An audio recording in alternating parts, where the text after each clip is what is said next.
Well folks, good afternoon. It's an autumn day, sunny, but obviously I think summer's drawing to a close. I've got the Enfield in the front garden, and this is what I have removed from the front brake caliper. It's a disgusting, corroded, manky, cruddy bleed nipple. It escaped my operation stainless steel. Well, I've been replacing them on the Honda Pan-European, which has got 6 bleed nipples and 12 Banjo bolts. So I thought we'll do the Enfield as well and put, instead of that cruddy thing, there's the front one. You can see it's quite a big diameter. The front and rear bleed nipples are different sizes and different threads. So I'm going to put a link in the description below as to exactly what's needed. The Banjo bolts are all the same, and the ones that are on the bike, the black sort of plated ones, are a bit manky on mine. So I bought these, as you can see from this. These are stainless steel. They come with 2 washers, obviously. I always thought that when there were little cuts in the corners on it, it meant it was reverse thread, but it's not on these. They're just threaded straight in, and they go straight in with very little loss of brake fluid at all. I mean, 4 pushes of the brake lever with doing the bleed nipple, and that's it, the air's out. It's not sucking in huge amounts of air. It's very, very quick to do, 30 seconds or so. Now that's a brand new stainless steel front bleed nipple. As you can see, it's a lot nicer than the cruddy one that I've just removed. I suppose cosmetically, yeah, you know, it all adds up. You're not really, especially with a rubber cap, you don't see most of it, but I can see it and I know it's there.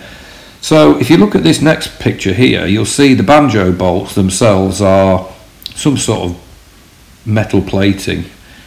They're very big, they're very high in my opinion. They don't need to be that size, and as you can see from that photograph, I wouldn't say it's a thing of beauty. The pipes are not that great, funnily enough, the actual metal banjos themselves, but that's a bit more tricky to do something about. I might do a video one day about zinc plating. I've done a lot of that on parts, and it's very, very successful actually, home zinc plating. So as you can see, this is a shot of the front brake. You know, it's not, I think they're horrible actually. And I don't think they're specific to Royal Enfield. I think most bikes have got these, you know, mild steel Banjo bolts on them. So today's plan is to remove the 2 banjos, the 2 bleed nipples, literally done in not even half an hour. And as you can see here, look at the state of that bleed nipple there, look. That's the front, yeah. It's horrible. And of course, you know, taken to extremes, if they get so rusty, you'll end up not being able to, you know, you round them off and all sorts. Plus they look horrible, in my opinion. So Operation Stainless Steel, they slip through the net, but as I say, I've done them on the Honda Pan-European, so I thought, yes, we'll crack on and get them the Enfield. So as you can see, there's another shot of the actual Banjo bolt. Very big, tall, and unnecessarily so, I think.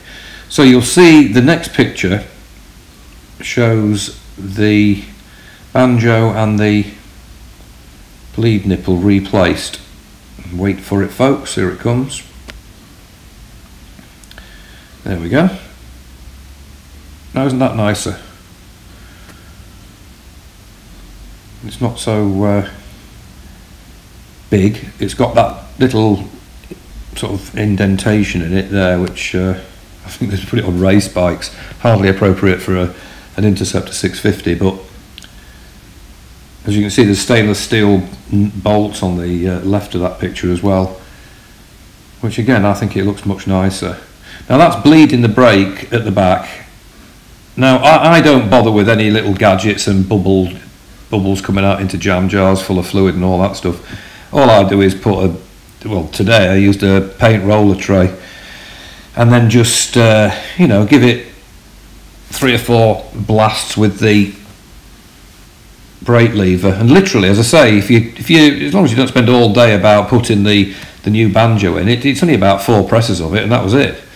Absolutely bang on. So that's just bleeding it there with a I don't know what size spanner it is. You'll find out if you buy the bleed nipples. There it is now, look. And I think that's much nicer than the standard ones. You can see the plating underneath on the Banjo itself is not amazing, really. I've not done any zinc plating for a long time, but it could be addressed if you were really, really fussy, but I think I can live with that. I just don't like the nuts. And then this next shot shows the actual bleed nipple as well, I think. You'll see there with the rubber cap on it. Just generally tidier for, I think the total cost is about, I think it's about 10 quid actually. Some people try it on eBay and they'll say, specific to a certain bike, a Banjo bolt or a bleed nipple, and they're trying to charge £5 each for them. As long as you know what the thread size is and what the diameter is, it's easy, and the length is a critical factor. This next is a blurry shot of Dot 4, again off eBay. I bought 2 litres of it because I was going to, I did do the braking system on the Pan-European, which is very complicated, with ABS and bypass valves and linked brakes, and so it's got, as I say, it's got each front caliper's got 2 bleed nipples, and then it's got 2 at the back and loads of Banjos absolutely everywhere. Now this next video clip here, you'll see that I've just put some fluid in. Now I've discovered this little trick when I was doing the hydraulic clutch on the Honda. I found it very difficult to bleed it through the bleed nipple, and in the end I sort of left it overnight and found that because of the angle of the pipe and everything, bubbles just naturally came up. I actually didn't need to bleed the clutch on the Honda, which has got a hydraulic clutch obviously. So I tried it with the Royal Enfield. So today I've just put the new Banjo on, and I've just put the new bleed nipple in, which is closed at present, and then all I'm doing in this video is tapping a little bit, look, not huge amounts, just little taps, and you can see that there's 1 or 2 little bubbles start coming up through the middle there. So I noticed that after a few minutes of doing that, the brake operated perfectly, and the lever wasn't touching the handlebar or anything like that. I carried on doing it, look, just little taps. There's 1 or 2 more coming, look. So the reservoir is actually level, which means that the steering is slightly to the left to get the top face of that reservoir level. You can see there's a few more little bubbles coming up, look. Now just to be on the safe side and to do it properly as well, I did undo the bleed nipple at the bottom, and then blast some fluid through that straight into the paint roller tray. I found there was no air bubbles in it at all from the bleed nipple, so I don't know if it's just the way that the bike was, the caliper sits and the angle of the bleed nipple and all the rest of it, but it didn't seem to require bleeding from the actual bleed nipple after doing this little process here.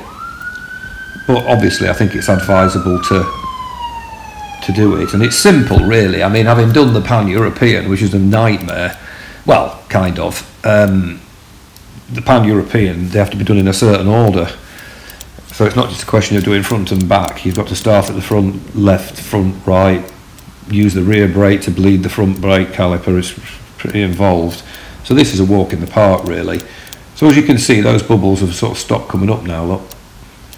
And then I just use the bit of hose at the bottom, whack some fluid through.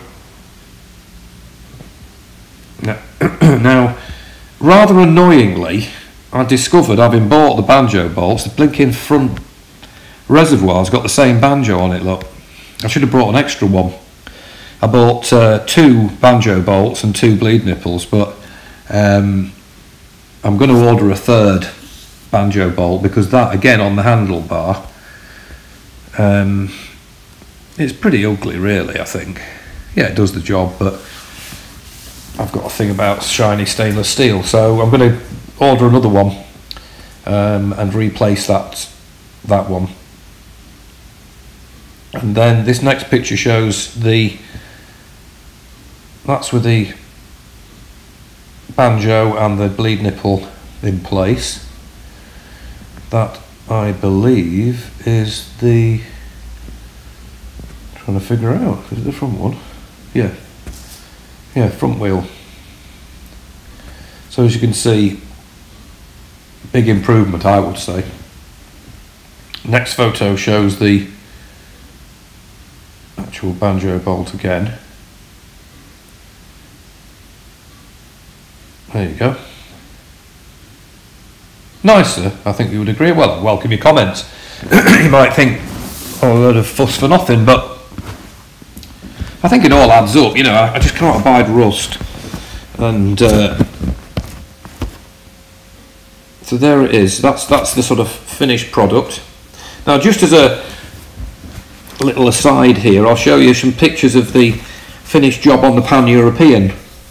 So here's one of the brake calipers coming up, and as you can see, there we go, it's got 2 bleed nipples, look, one at the top, one in the middle, 2 banjos, and this is per caliper. Both front calipers have got that. So bleeding them, the middle bleed nipple there is for you operate the rear brake, because that is making one of the 3 pots in the caliper operate. And then this next shot shows the number of banjos that there are. They're absolutely blinking everywhere. But I personally think it makes a difference. So there you have it. Just a little simple job, which I think enhances the look of the bike. So let me know your thoughts, and have a look in the description if you fancy doing it yourself. It takes about 20 minutes. And in the meantime, it's a great day, great biking weather. I'm going out on mine in a minute. Do about 50 mile round trip, and I hope, like me, you take care and mind how you go. Speak soon.